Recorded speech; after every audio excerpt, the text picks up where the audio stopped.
Greetings, Marsh here, and welcome to episode 5 of my Pyanodons playthrough. In this episode, we are going to work on processing ash and kerogen. Enjoy!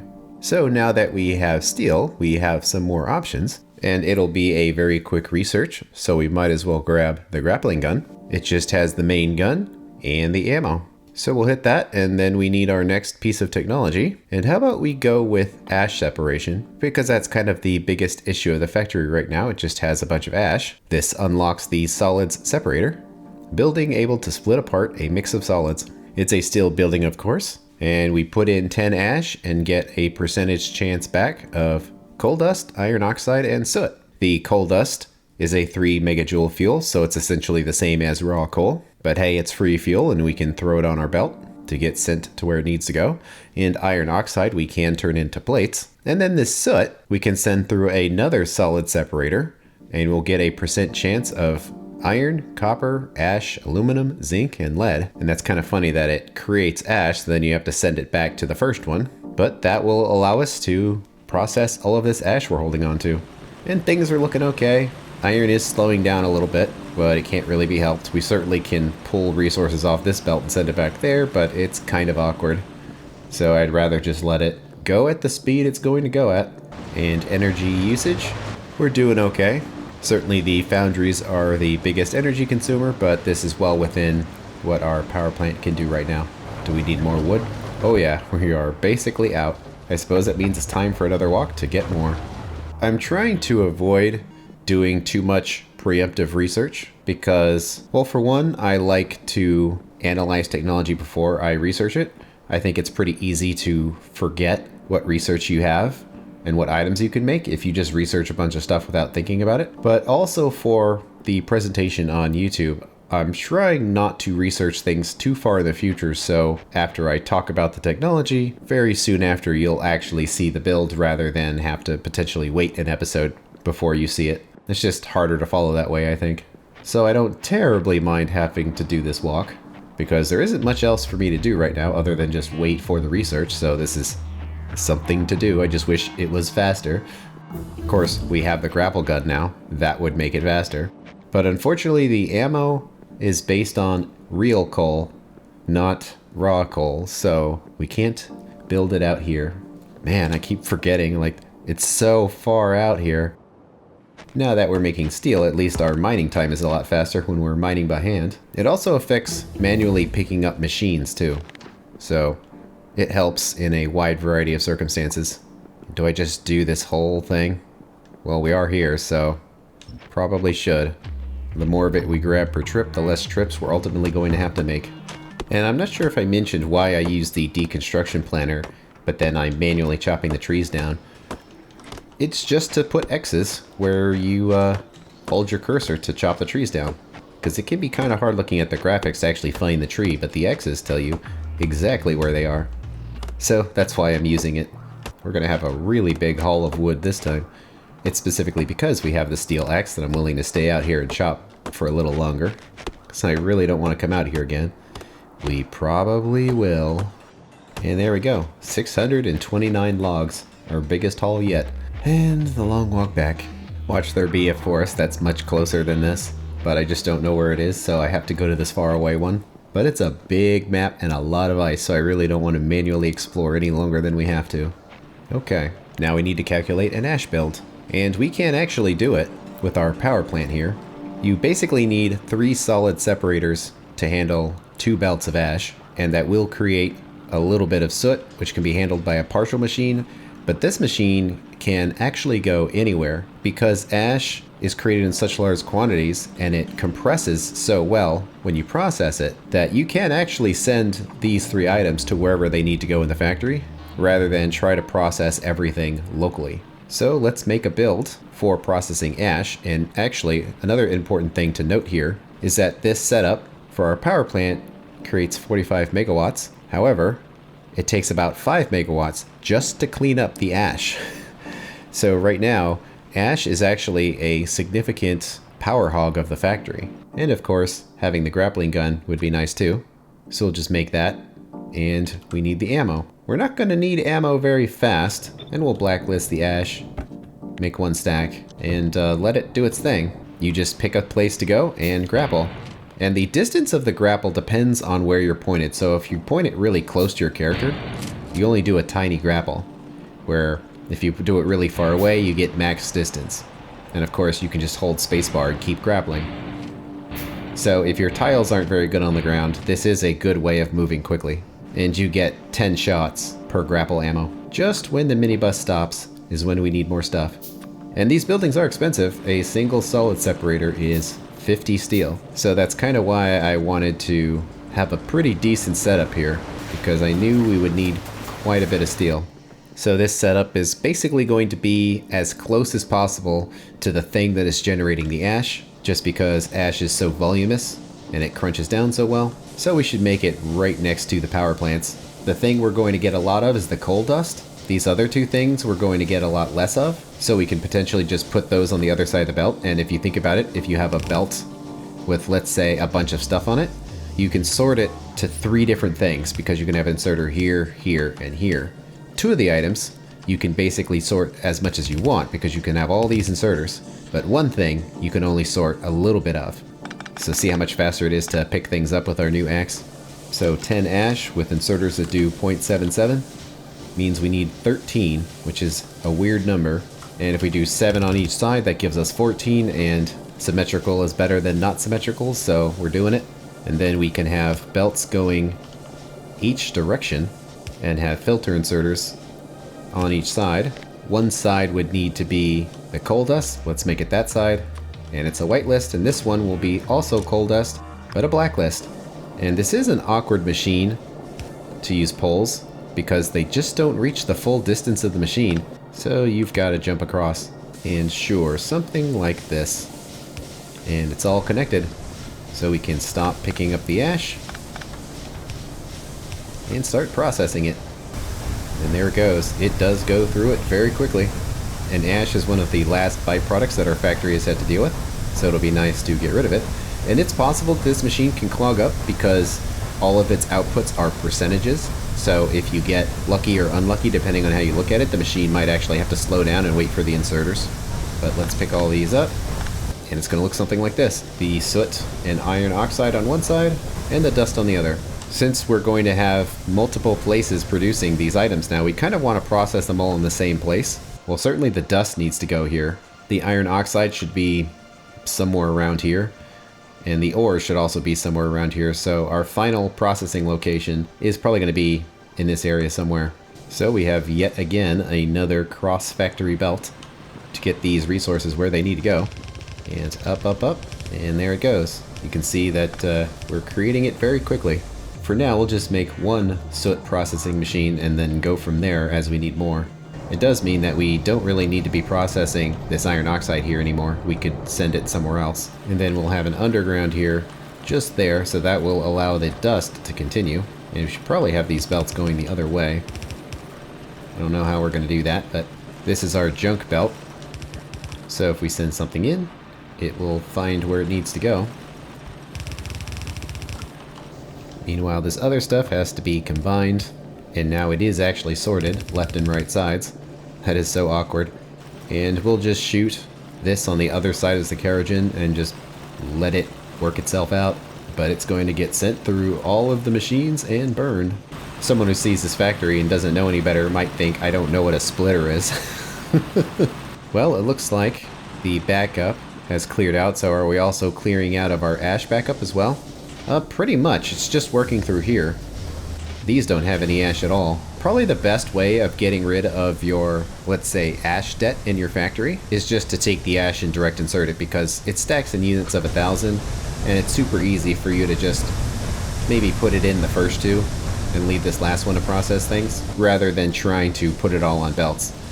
And it does take energy to process this ash, and we've been going for 8 hours now making ash and not processing it, so we have a debt to pay. And I think the easiest way of paying that debt is just to carry the ash around in your inventory and just plop it in machines when you see an opening. We have an empty belt here we can pull out. Of course, now the spaghetti is intensifying. Well, if it's just going here, then we can go straight down, just so it takes up a little bit less space. Straight belts are nice, but also you do want to compact things a little bit so you actually have room to build things if you need to. So when building things, I like to expand away from the center of the factory, not towards it. So when I'm thinking which way would we want these soot processors to expand to if we needed more, not up this way because that's towards the factory. So we'd want to go down away from the factory. It is a bit out of the way, but we might be happy for it later. Well, we're almost done with this ash, so we might as well get the next thing started. And we have a couple of choices. But it is 2:30 and we're only a couple hours away from the sun going down, so we should aim towards lamps here. And to prepare for that, we are going to need to have some liquid fuel. And we technically have it right here. We are throwing away coal gas, but both coal gas and tar are only 200 kilojoules. And tar is much more useful processing it as opposed to a fuel. So we should try to make a better fuel that we can use. And thus we have kerogen processing. So what this does is lets us take the kerogen and put a bunch of steam into it and we'll get shale oil. And shale oil is 500 kilojoules. It's still kind of bad, but it's better than the other things. Plus it actually gives us a use for the kerogen, which right now it's kind of awful. This is a much better direction to send it. So let's research that and continue moving this down. At full speed, it's going to need 3 inserters. And we also need to process the iron oxide, and although it would be more expensive, this might actually be a job for the advanced foundry. The main advantage of the foundry is that it's not a fuel burner, so it means you don't have to send fuel in and you don't have to deal with the ash later. And right now there's no proper fuel down here and no ash either. Not only that, but it just doesn't need to run that fast. 3.5 seconds to get 10 plates. Whereas our current recipe is 10 seconds for 1 plate. So this isn't actually going to cost us that much electricity. And it's very fast. That's basically every inserter that we can put in here. Okay. We'll shoot it in, see if all this works. We do have the ash. We'll just put it in a box and deal with it later. But there we go. Processing things quickly. We basically want to send it where it was going before because it's already set up properly. It looks like the coal dust has made it up, so we have coal dust, kerogen, and raw coal on our belts now, so they're getting very dirty by design essentially. So we're going to have a belt with iron and copper on it. We might as well send it to where it needs to go rather than put it in chests and then have to deal with it later. So we pop it in, and they're getting sent to where they need to go. This belt will probably need to be moved around at some point, but by doing that, it will be given priority. And it is possible, if you're not producing many ores, that they might actually back up here and you would need a buffer. But until that becomes a problem, we might as well just let it go. And getting priority on this side is going to be a little harder. It would probably be easiest just to shoot it down that one. And the iron has made it, so we can pipe it in, and it's going to where it needs to go. Well, cool. Now that we've built one ash processor, we basically need to build them in other locations as required. So we just kind of look at where are we building up the most ash. Well, certainly our coal mine here is going to have a lot. And you don't have to have one ash processor for every single setup. You can just combine them all onto one belt until it seems like an ash setup is being overloaded, and then just divert them as required. And as always, not having any splitters makes it just that much harder, but oh well. So we need this, we might as well just copy the pipes too.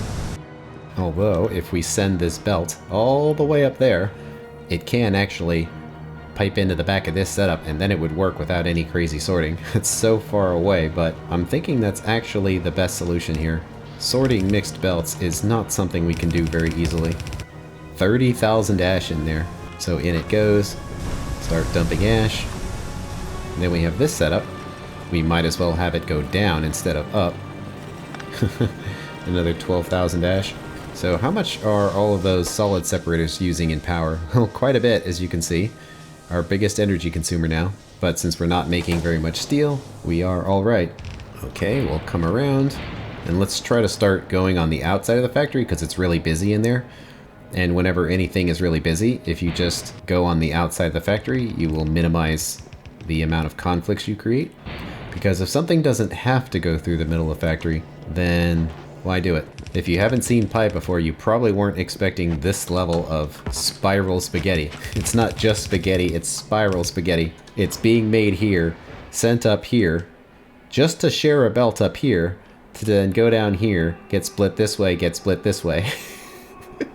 It's basically doing an entire loop of the factory. I don't want to crunch it into stuff like this because we might be building more power plants, and the more of these ash processors we have, the easier it'll be to just dump what we have in our hands and get rid of it.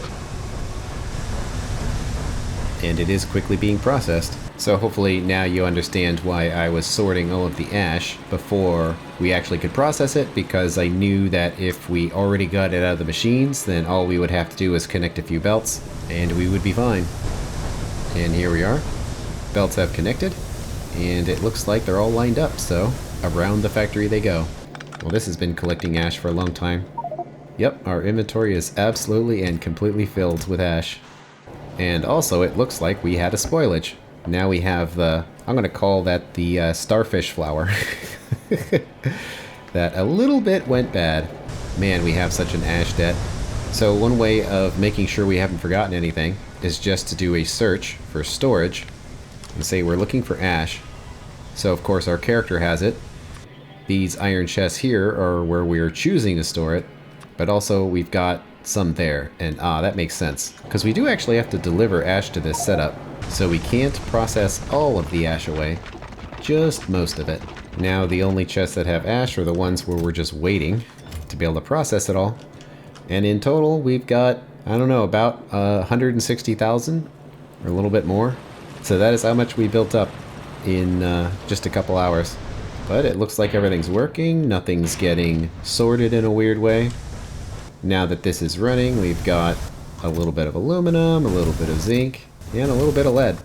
And I actually want to make those the steel chests, because who knows how long it's going to be until we can process those, so we just want the maximum amount of space for the ores. Okay, we needed to do some kerogen now, and here's the build. We're going to have a maximum of 7.5 kerogen, which is going to make 75 shale oil, and those buildings are going to be 3.3 megawatts. But the important thing to note is that this is our first recipe that uses steam as an ingredient. And it's not necessarily steam as, let's get out of the way of the noise there, as an ingredient for the recipe. It's more like it's a form of power. So to test it, I'm wondering, well, what happens if we used the kerogen to make the steam? Well, then we would basically use just as much as we're using in the recipe itself. Or in other words, it would be 4 boilers worth. And 4 boilers can power 2 steam engines. So that would be basically 7.64 megawatts, but let's just say 7.5 megawatts, where it's only 3.3 of electricity, but then another 7.5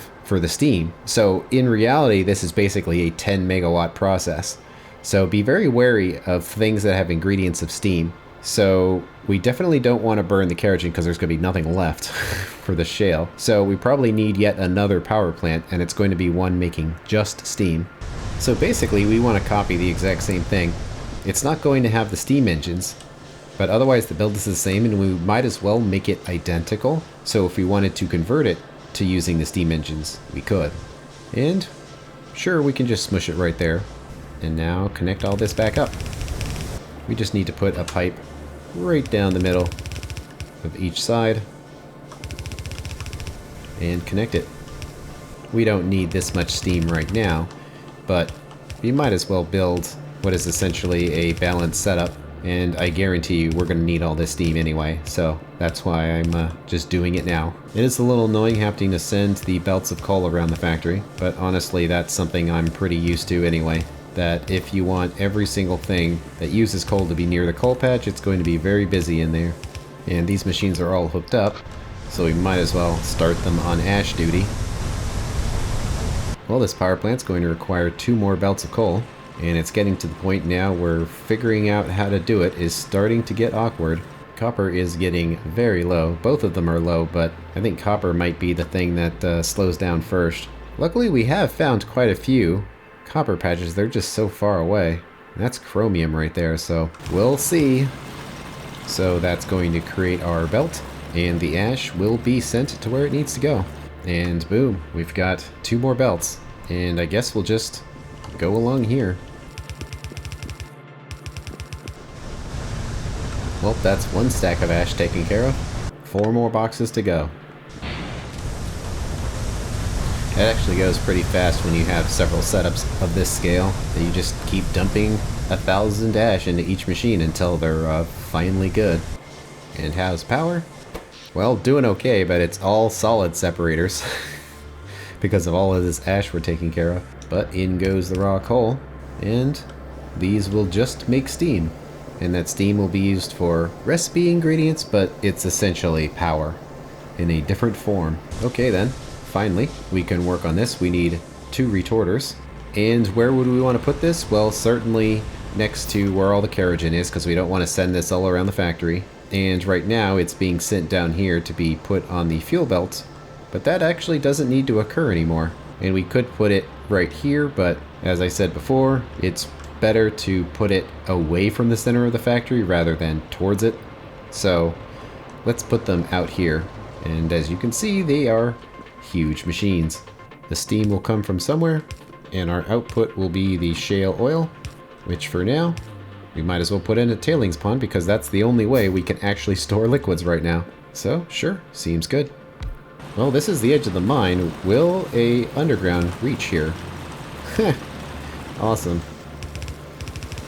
So now it's going this way, and straight seems to work pretty well. Finally, no more Kerogen polluting our belts, although if we can't use it all on shale oil, we still might have to send it on belts, but something tells me it would be better just to dump it into shale. Okay, there it goes. It's a lot to go into this recipe, and you see the machine is quite fast. Okay, we're slowly making shale oil here, and the main goal is to make glass because we are getting close to sundown. It's about 4 o'clock now, so we have about an hour and a half before it starts getting darker, so we do want to make that glass. And the glassworks is a building that consumes fluid for power, so that's why we want to start building up something we can burn. But to get to that, first we need mining with fluid. That will unlock the fluid mining drill, and this is the primary drill that we're going to use for various mining purposes. It does use fluid, however, keep in mind it is actually a burner drill. So if you look at the bottom of the tooltip, it says consumes fluid. So you do need to put the solid fuel in, get the ash out, and also supply whatever fluid the ore you're mining requires. And each one requires something different. That will allow us to mine tin, and then we can turn tin ore into tin plates at a 10-to-1 ratio, and we can do the same with aluminum. And also we can make tinned cable if we need it. But for now, I'm not going to worry about making those resources until we run into a situation where we need them, which won't be too far in the future. And then we have glass technologies here. The process starts by mining quartz with a crystal mine, and I believe there are a few things that crystal mines will mine. It may or may not require fluid if I recall. Luckily though, it is not a burner drill. And you see the input requirement is a fluid mining drill, so that's kind of why we had to research the previous technology even though we're otherwise not using it. And we have another milestone for costly buildings that this is 300 plates for one, and that doesn't even include the mining drill that goes into it. And that mining drill is also about 200 plates, so that's basically a 500 plate building. So buildings are quickly getting expensive. And then our production building is the glassworks. It is our first building that uses fluid as a power source rather than electricity. And you see that it is a 10 megawatt building, but it's 10 megawatts in fluid. So that's why we are saving up the shale oil, because I knew we needed something to burn, and that's probably the best thing at this stage of the game to do it with. And then the process here is we take the raw quartz ore, turn it into glass in the glassworks, and then in another glassworks, we can turn the molten glass into regular glass. I'm wondering if we should have more labs, because there are resources stuck in the belt here, and I'm researching things kind of one at a time. So actually having a bunch of labs might be good, and I kind of don't want to put it down here because then it's gonna kind of cover things. So I'm actually going to put it up there instead, and then we can just use inserters to daisy chain the packs up. And the factory is continuously low on basically everything, but that's kind of what you would expect to see because we are expanding at the rate that our factory allows. So I'm trying to be very careful about not expanding too aggressively and waiting for materials. Of course, we don't have robots, we actually have to place these. I was waiting, wondering why nothing was happening. But I'm trying to kind of play the middle ground of building as big as we can while also not building so big that we're just sitting around all day waiting for stuff to happen. So the inserters are kind of hidden back there. That will double research, and it will only be able to do that for a few seconds. But just this one belt alone, how long is it? Well, I guess actually we could do a factory search. It's kind of a weird way of doing this, but if we do logistics and automation pack, we can see that we have basically 179 items either on transport belts or in the inserters, which is plenty. But I like how much faster the research is going now. And our power use, well, it's definitely the solid separators handling all that ash, and eventually we will catch up. But we're still within the power output of our one power plant, so it's looking good. For most builds, I usually go just by the size of one belt, especially for the raw resource, which is the big part. A quartz patch will probably support about 15 mines or so. Remember that if you're burning a special type of fuel, you need to select it, and those are all the burnable liquids. So you want to make sure to put it in there. And we're going to need 280 a second in order to make 2.5 glass. And looking at our shale oil setup here, it's only making 75, so it definitely can't do this in real time. But it doesn't have to, because we're going to be holding on to stuff.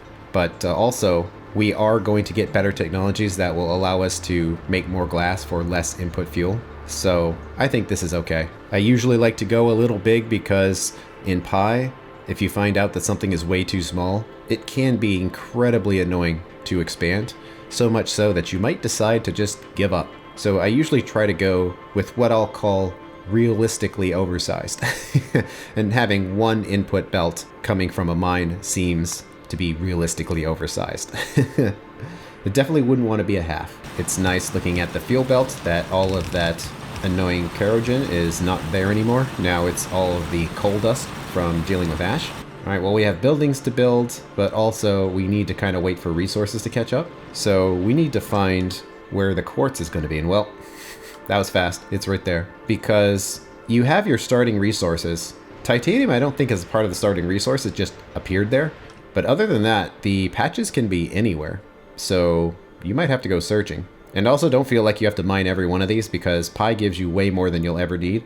So just mine at the one that seems to work for you. Because 15 is a weird number, I'll just do 16, because we need to fully populate two sides of a belt, so we need 16. And you can see that the tar level is increasing. But before we build every one of these mines, we want to see if we can actually get 16 of them in here. Also, we need to include this in yarn. So you see that our raw coal, we're not even through 1% of it yet, and the flora almost 1%. So these are going to last a long time. And now we have 21 million of quartz, whereas these other three, they get trashed pretty quickly. So these mines have a mining area that's one tile bigger than their size. So to include everything, we can put it there, and yeah, it's just a mine. Doesn't require anything special. Note that rotating the building does not actually rotate the model, but it does make the arrow move around. So just look at the arrow to see how it has been aligned. But we have all of this, and then we'll need a second one up here. And will it work? I think we need to space this down a little bit for that mine on the top. Starting with quartz is probably easier than using the liquid miners. So this is a good place to practice with some of the new Pi buildings. And then we'll place this and one more space. So up there, and that's pretty good. This one only has access to 3.5K, so it's not going to be there very long. And also, because we don't have splitters, we're either going to have to sideload into one belt and have it be down the middle, or have it snake through the build. And snaking through the build is probably better, because I don't want this mine to run out immediately, and it being on the end means that it will. So if we space this a little, then that will only run during periods of high consumption and hopefully slow it down. But there it goes. The mines are pretty fast, and I like the graphics for the quartz, that they all look kind of different from each other. So it looks to be a very dirty belt, but it is actually quite pure. And our power, it's actually not too bad. The crystal mines are like right there.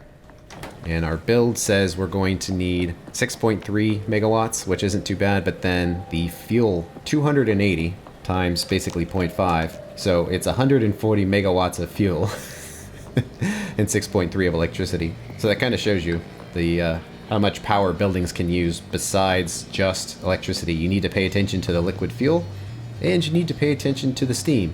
Not that we can change anything about this. It's always going to use this much until we have better technology. But nonetheless, just make sure you pay attention to the numbers so you don't get blindsided by something. And it looks like we are starting to build up a small pool of shale oil. And we pretty much want to let this run until it fills up, because when glass is actually going, it's going to use a ton of it very quickly. And that's the end of this episode. On the next one, we're going to start making glass and aluminum. Thanks for watching. I'll see you later.